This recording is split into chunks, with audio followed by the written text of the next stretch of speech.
As that April 18th release date for Lunar Remastered Collection moves closer, fans still have some questions lingering out there, but we have some updated information from PlayStation that answers some of these questions, but then raises some more. Hey everyone, welcome back to the channel. So we had this post go up at blog.playstation.com, Lunar Remastered Collection, bringing new fans to an old favorite. So the post here gives us a little bit of a background information about the first game coming out in North America in 1993. And then it says there was a sequel made, and then there was also 2 PlayStation remakes, and then also a PSP version. Of course, they're going to talk about all the Sony versions, but we know there was like plenty more out there. But now, 30 years later, we finally get a Lunar Remastered Collection. And most of this article is an interview with Matthias Pergamon, who is the producer for Lunar Remastered Collection. And he gives us a little bit of introduction here. He says, Lunar was one of the first JRPGs on the CD-ROM format with animated cutscenes, in-game voice acting, and even an opening theme song. The series gained a dedicated following both within and outside Japan, paving the way for the genre as a whole. It's a work that has unique historical significance. Now, as mentioned before, the first game was remade a whole lot of times, and the second one to a lesser extent, so many people wondered what version would Lunar Remastered Collection be based on? Well, from the blog here, it looks like it's going to be the PlayStation version. We have the answer here from the producer. It says, each version is different and possesses unique merits, so we actually struggled quite a bit with this question. Ultimately, the choice came down to which version we felt represented the series best. For us, it was the PlayStation version.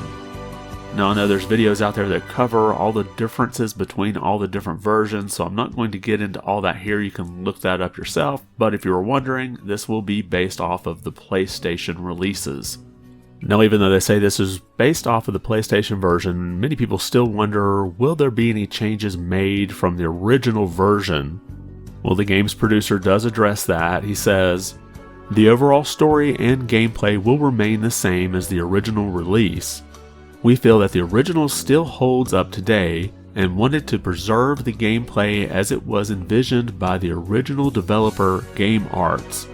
We have added a variety of quality of life features to make gameplay smoother, such as an adjustable battle speed up option in both games, a toggleable option for a unified inventory system in Lunar 1 designed to simplify the item management process, and also the ability to customize the behavior of individual character AI during Lunar 1's battles.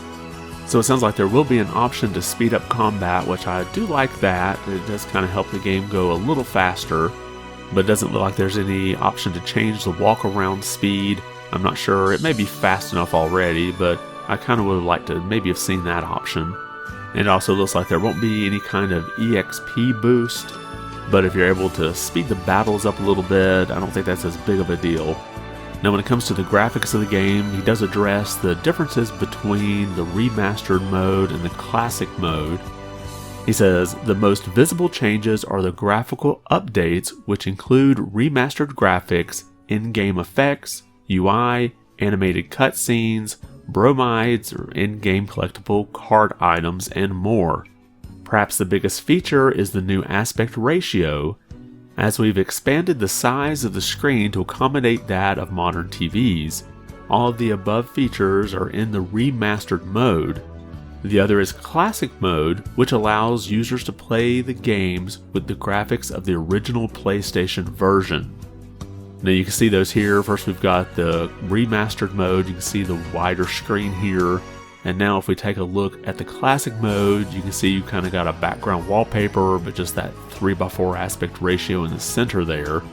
And he does mention that there will be a CRT filter, and I'm assuming that's just on the classic mode and not on the remastered graphics. But if that's something you enjoy, then you'll be able to turn that on. Now they also have a screenshot of what looks to be the title screen within the game, and I will point out here that from the title screen it looks like you have to choose the classic mode or remastered modes. So it doesn't look like you'll be able to just switch between those on the fly. So I think it would have been nice if you could have just dynamically switched those while you were playing, but I guess because maybe the aspect ratio would have made things not really work as well, they really couldn't do that. I just finished the Tomb Raider trilogy, and I did like how you could switch between the old and the new graphics in it, although sometimes you needed to go back to the old graphics to really be able to see what was going on in some areas. Now I also don't know, and the fact that you have to choose between the classic and remastered modes here at the start, whether or not the save will continue between both of them. I would think they would be able to do that without any problems, but they did not address that here in the blog post. But if I had to take a guess, I would say most likely the save would work on either version. Now another question that keeps coming up is, what is the voice acting going to be like? They are completely redubbing both games, so it's not going to have any of the original dubs here. Well, the producer addresses that. He says, our priority when recording was making sure that we preserved the identity of each character through their new voice actors. We considered how we wanted each character to sound. Once we locked that down, we started looking at voice actors who were close to that, and then selected them based on how well they captured what we were envisioning. The end product is something we're proud of. We also had all of the vocal songs in Lunar 1 and 2 sung by the voice actress of Luna and Lucia respectively, which we modeled after the original Japanese version of the game. So I think it's good that they at least tried to get voice actors that sounded like the original ones, but we'll have to kind of wait and see how that performance goes. Unfortunately, they don't give the names of any of the voice actors that they pick. It would have been kind of nice to already know who's going to be playing what part, but I guess we'll find that out probably when the game gets released. It looks like there'll also be a new song at the title screen. You can see here it says, we asked Mr. Owadere, who's the composer for the original games, to write a new song for this piece. The song is called Looking Up at Terra. It is used at the game selection screen, so I hope fans will listen to it. They also mentioned that they updated the cutscenes and tried to make them look a lot better, but they also said that they did all these updates with consultation with Game Arts. You can see right here, he says, throughout the development, we frequently consulted Game Arts, the original development studio, and incorporated their feedback. We also consulted other development staff, including the original composer, scenario writer, and character designer. Their input has been invaluable in maintaining the spirit of the original games during the remastering process.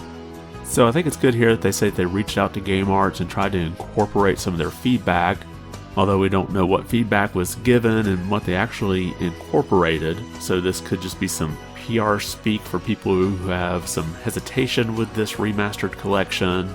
They also got some new art being done by the character designer, and I'm probably going to butcher this name, Toshiyuki Kobuuka, and he drew these 3 new art pieces for the game, and I think we've already seen some of this in the advertisements that were sent out ahead of time, but it's kind of cool to see some of this new artwork being done, especially by the original character designer. And the blog here closes out with the fact that they're bringing this collection to Europe as well. I think there was a PSP release that came out there, but otherwise we really haven't seen Lunar much over in Europe.